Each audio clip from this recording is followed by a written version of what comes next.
Sur ce plateau de la Haute-Siagne, installé à 300 mètres d'altitude, quelques fleurs, du thym, des cystes, de l'aubépine, mais pas assez généreuses en nectar pour permettre aux abeilles de refaire leur stock. Il n'y a presque rien, quoi. Vous voyez, là, il y a un cadre. Cette partie-là est complètement vide. Et là, vous avez, sous les abeilles, là, il y a un peu de miel. Mais vous voyez bien que ce n'est pas des grosses quantités, quoi.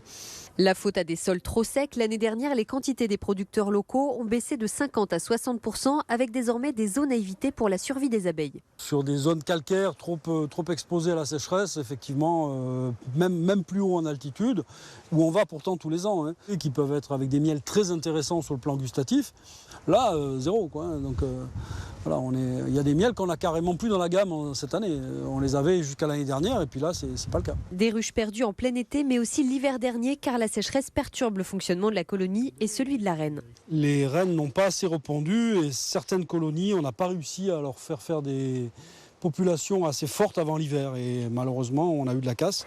Alors cet apiculteur produit des reines. Elle est là, qui est tout à fait belle, hein, elle est jolie. Hein. Donc on va refaire un peu plus de ruches, on va en refaire, je pense, entre 100 et 150 selon ce qu'on pourra faire. Que ça fait un moment déjà qu'elle pond bien. Vous voyez, tout ça, c'est de la ponte, là, tout ce qui est là.